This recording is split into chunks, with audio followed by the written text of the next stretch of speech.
जनक पेशे से एक बहुत अच्छी वकील थी, लेकिन कहते हैं ना, बहू कितनी भी बड़ी तोप क्यों ना हो, सास के सामने तो भीगी बिल्ली ही होती है। अरे जनक, क्या बात है? आज रोटी नहीं मिली अभी तक।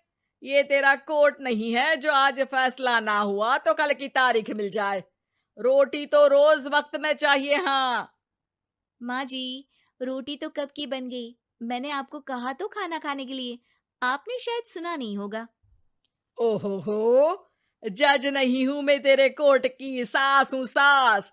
कोई दलील फालतू की मत देना यहाँ। बहुत जानती हूं मैं इन वकीलों को। अपनी बात ऊपर रखने के लिए झूठ बोलने में जरा भी नहीं सोचते। तभी वहां जनक के ससुर आ जाते हैं। अरे भाग्यवान, क्यों बेचारी के काम को कोसती रहती है हमेशा। मैं भी तो था वहां जब ये आई थी तुझे रोटी खाने को बुलाने के लिए। सास को तो अब गुस्सा आ जाता है कि कैसे किसी ने बहू की साइड ले ली। अरे वाह जी वाह, वो तो मैं जानती थी कि कोई ना कोई गवाह तो ये पेश कर ही देगी। पर मैं तो अब सीधा खाना खाकर सोने जाऊंगी। मुझे आदत नहीं है किसी से बहसा बहसी करने की। पता नहीं कैसे ये वकील इतना दिमाग लगाकर खुद तो झूठ बोलते ही हैं, साथ में झूठे गवाह भी ले आते हैं। जनक को सास के ताने सुनने की अब आदत सी पड़ जाती है। एक दिन जनक वकील की ड्रेस पर काला कोट पहनकर कोर्ट के लिए निकल ही रही होती है कि अरे कहाँ चली काला कौवा बनकर? टोक दिया ना। अब कोर्ट तो वकील वाली ड्रेस पहनकर ही जाऊंगी ना। वाह भाई वाह, दामिनी तो मैंने भी देखी है। सन्नी पाजी ने ऐसा ही कोट पहना था और कहा था कि तारीख पर तारीख, तारीख पर तारीख। मतलब कि कोई बात करनी है तो बोलिए, वरना वक्त नहीं है मेरे पास खराब करने के लिए। अरे पता नहीं तुझ में क्या देखा मेरे बेटे ने, सारा दिन वकीलों वाली बहस करती है, भोली भाली सास के साथ। अच्छा सुन, जो इतनी बहस मेरे आगे करती है ना, जरा अपने बॉस से कर ले, जो 1 साल भी ना हुए तेरी शादी को और काले कपड़े पहना दिए। अंदर जा और लाल कोट पहन कर आ, पता तो चले कि नई नवेली शादी हुई है। अरे माँ जी, कोर्ट में मेरा बॉस क्या करेगा? ये तो पूरे देश की ड्रेस है वकीलों के लिए।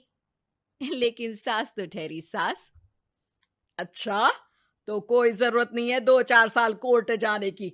शादी थोड़ी पुरानी हो जाए तब इजाजत दे दूंगी मैं तुझे काले कपड़े पहनने की। अब क्या था, मन मारकर जनक को लाल रंग का कोट पहनकर कोर्ट जाना पड़ता है। उसके जाने के बाद आहा, बढ़िया, ये पूरे देश की ड्रेस की बात करने वाली। अरे पहना दिया ना लाल कोट। अब सास आए दिन या तो जनक को उसके काम का ताना देती या फिर उसका काम छुड़वा देने की धमकी। तंग आकर एक दिन जनक पति से कहती है, मैं सोच रही हूँ कि कोर्ट जाना बंद ही कर दूं। अरे क्यों यार, इतना अच्छा करियर है, क्यों छोड़ने की सोच रही हो? अरे लाल रंग का कोट पहनकर जाना पड़ता है। हर बात पर सास ताना देती है कि वकील तेज होते हैं, सवाल जवाब करते हैं, झूठी दलीलें देते हैं। अरे तो ठीक है ना, वो जो कहती है अपनी समझ से कहती है, लेकिन तुमको तो पता है ना कि सच्चाई क्या है। जनक को पति की बात से हौसला मिलता है कि तभी घर पर कुछ लोग आ जाते हैं। अरे आइए आइए पंच साहब, कैसे आना हुआ? अरे भाई साहब, सुना है कि आपकी बहू वकील है। तभी वहां सास आ जाती है। हाँ है तो, लेकिन क्या हुआ? फिर कहीं बहस कराई क्या? अरे हम तो खुद दुखी है उसके व्यवहार से। अरे भाभी जी, आपको तो पूरा मोहल्ला जानता है कि आप कितना बोलती है। फिर हम यहाँ बहू रानी की कोई शिकायत नहीं, बल्कि अपनी परेशानी लेकर आए हैं। ससुर जी खुश हो जाते हैं। हाँ हाँ, मैं भी बहू को बुलाता हूँ। जनक वहां आती है, सबको नमस्ते करके बैठ जाती है। बहू रानी, हमारे गांव में बड़ी मुसीबत आ गई है। अब तो पूरे गांव की जिम्मेदारी मानो तुम्हारे कंधों पर है। अरे ना ना, इससे तो घर की जिम्मेदारी पूरी नहीं होती, ये गांव की जिम्मेदारी क्या लेगी? भाभी जी, आप चुप हो जाओ। यहाँ पढ़े लिखे लोगों की बात हो रही है। आप जाओ, जरा रसोई से सबके लिए चाय लेकर आओ। मैं कॉफी लूंगी। हाँ हाँ, वकील साहिबा के लिए कॉफी। सास सर पैर सब पटक कर वहां से निकल जाती है।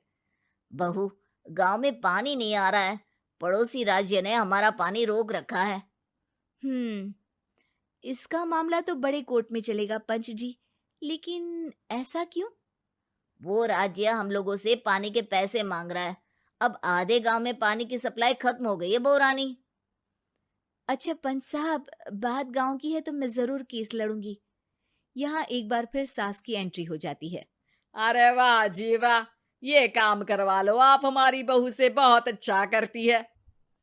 मैं हूं सीधी सादी सास। इस लड़की ने कैसे लड़ लड़ कर मुझे साइड कर रखा है, ये तो अब आपको पता चल ही जाएगा। अरे भाभी जी, आपकी आवाज तो पूरे गांव को सुनाई पड़ती है जब आप बहू रानी को सुंदर वचन सुना रही होती हैं। अरे वकील बहू मिली है, फक्र करो फक्र। हाँ जी हाँ, सारी फकर तो हम लोग ही करें। खैर, अब जो केस लड़ेगी और पानी गांव में आ जाता है, तो पंच साहब लिख कर देना होगा कि हैंड पाइप में सबसे पहले मेरी बाल्टी और घड़ा भरेगा। अरे फिर तो हम बहू रानी के नाम पर घर पर ही सप्लाई दे देंगे, लेकिन ये इतना आसान नहीं है। बहू, गांव के पास अभी वकील करने की भी पैसे नहीं है तो। अरे पंच साहब, ये मेरे गांव का मामला है, मैं आपसे एक भी पैसा नहीं लूंगी। सास को बहू की बात पर गुस्सा आ जाता है, लेकिन सबके जाने के बाद झनक मन लगाकर गांव की परेशानियों को दूर करने में लग जाती है। और वो दिन भी आता है कि झनक केस जीत जाती है।